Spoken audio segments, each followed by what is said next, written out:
The people, most of the people I know simply aren't smokers, and if they are smokers, they smoke very occasionally, or they'll have a pack and it'll last them a week. Even that's bad, and I know that, but to me, I'm in awe because when I come home, within a couple hours, I'll probably go through half a pack, and just because I'm just sitting there, and I don't like to have that feeling of I guess lack of control, self-control.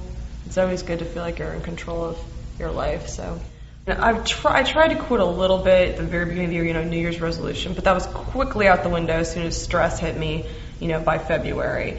And it's a little worrisome because I'm like, okay, so that's, I guess, technically attempt number one, but, they were saying that it takes sometimes 4 to 7.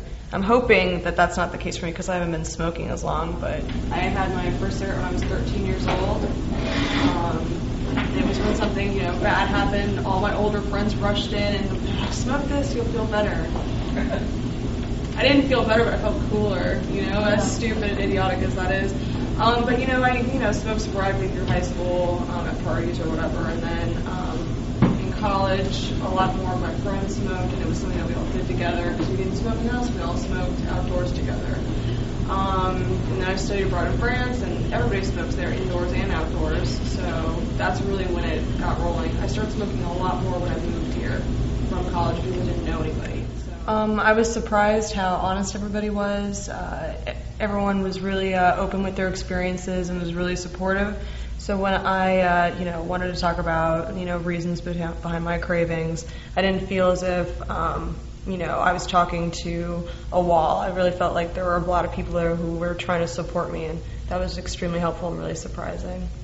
It kind of worries me a little bit just because I'm like, is no one else my age struggling with this? And, so there's that part of it, but I think it also just shows that, it can last for years. I mean, you think when you're younger that, your health isn't the first thing on your mind. You're not quitting because your kids are telling you to. I'm not quitting because my doctor's telling me to.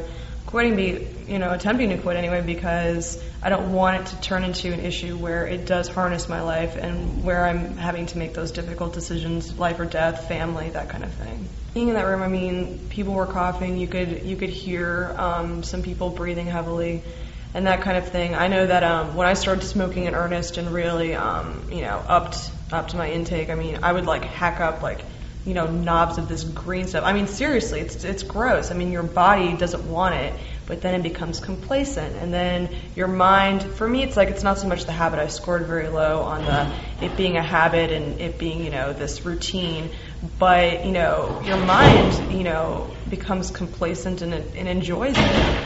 And that's been my biggest struggle, is to separate that enjoyment from smoking. Are you having pain? No. Just thinking how badly I would want a cigarette after this. This is horrible. It's okay. The hardest time is going to be coming home after work, and I associate it so much with just unwinding. Being a reporter can sometimes be stressful. It's a very fun job, but it can be stressful. It's, hard deadlines, and you're a little tightly wound. So coming home, I really do associate having that cigarette with just chilling out for the night and, wrapping things up. So that is going to be the most difficult, is to divorce that idea and be able to relax anyway.